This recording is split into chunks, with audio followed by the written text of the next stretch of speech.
ও জিভেতে পা ফসকিয়েছে।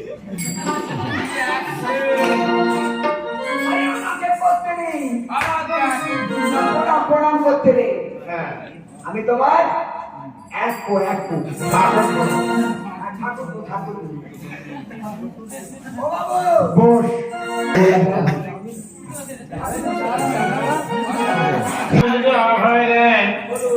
আপনার কন্যাকে দু চার কথা জিজ্ঞাসা করতে পারি?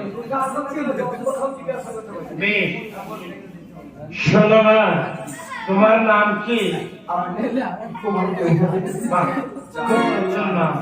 পিতার নাম? লেখাপড়া শিখেছো না? কিছু গান বাজনা? বেশ বেশ,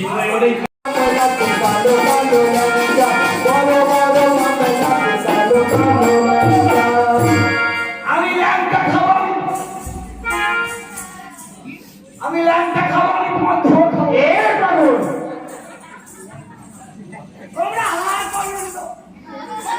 আরে হাঁটবেন তো, তুই ল্যাংটা বলছিস কেন? বাবু ল্যাংচা আমার জিভেতে পা ফসকে গেছে।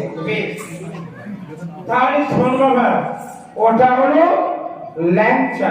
হাই, আমি মনে করছিলাম বাবু কি জন্য খাওয়াবো? আমি পথ খাবো। আরে বন্ধ নয় পাগল, তবে ওটা হলো পান্তুয়া। আমি প্রথমেই বলেছি আমার জিভেতে পা ফসকে গেছে। শোন, এখনো তোর ছোট দাদা বাবুর জন্য পাত্রী দেখা হলো না, বিবাহ হলো না, তার আগেই তুই সব খেয়ে নিচ্ছিস। হাই, আমি মনে করছি বিয়ে হবে, ওই জন্য খাচ্ছি। শোন বাবা, বিয়ে তো হবে, নিশ্চয়ই হবে। তোকে একটি কাজ করতে হবে এই মুহূর্তে। হ্যাঁ, আমার যে সেই জনার্দন দেব ঠাকুর মশাই, যিনি আমাদের বৃহস্পতিবারে ভক্তি পুজো করেন,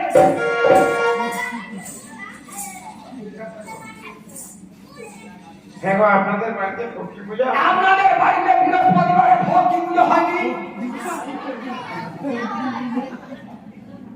বলছে হয় গো। না, ও বলছে লক্ষ্মী পূজা হয়। কেন আপনাদের বাড়িতে বৃহস্পতিবারে ভক্তি পুজো হয়নি? ওটা লক্ষ্মী পূজা নয় বাবা, ওটা হলো লক্ষ্মী পূজা। ও লক্ষ্মী পুজো? হ্যাঁ। হাই, আমি মনে করছি ভক্তি পুজো। না বাবা, আমার জীবনে পা ফসকে গেছে। বেশ, তাহলে সেই জনার্দন দেব ঠাকুর মশাইকে আনায়ন কর আমার আজন্তপুরে। সেই আমাদের কুলো পুরোহিত। হে বাবা হে, তাকে নিয়ে বাবু আমি দৌড়ে যাব আর ছুটে চলে এসেছি। দাঁড়া বাবা, দাঁড়া। এখনকার দিনে রাস্তাঘাট পরিষ্কার। হ্যাঁ বাবু, সাবধানে যাবি, কারণ আমার কুলপুরোহিতে বয়স হয়েছে বাবা। হ্যাঁ বাবু। সাবধানে তাকে নিয়ে আসতে হবে। বাবু, আমার বাবু বলেছে, বাবা মেয়েরা তুই এক কাজ করবি, আমাদের সেই কুলো পুরোহিত জনার্দন ঠাকুরকে ডেকে আনবি। তাহলে আমি চলে যাই সেই চৌকা গ্রামে, সেই মামুন পাড়ায়। মনে হয় ঠাকুর মশাই বাড়ি দিয়েছে। আমি চলে যাই, দৌড়ে যাবো, ছুটে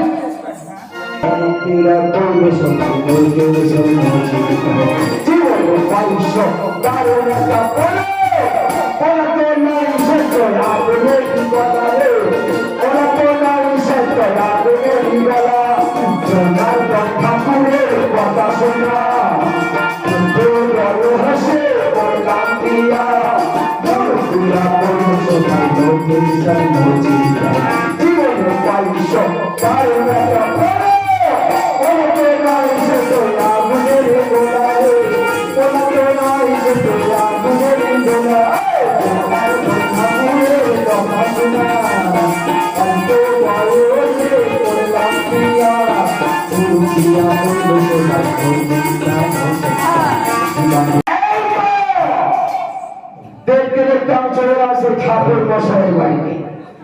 ও ঠাকুর মশাই, ঠাকুর মশাই, কে রে? আমি রাজবাড়ির মেয়েরা। এই দিকে কথা মনে হয় ঠাকুর মশাই বাড়ি দিয়েছে, আমি চলে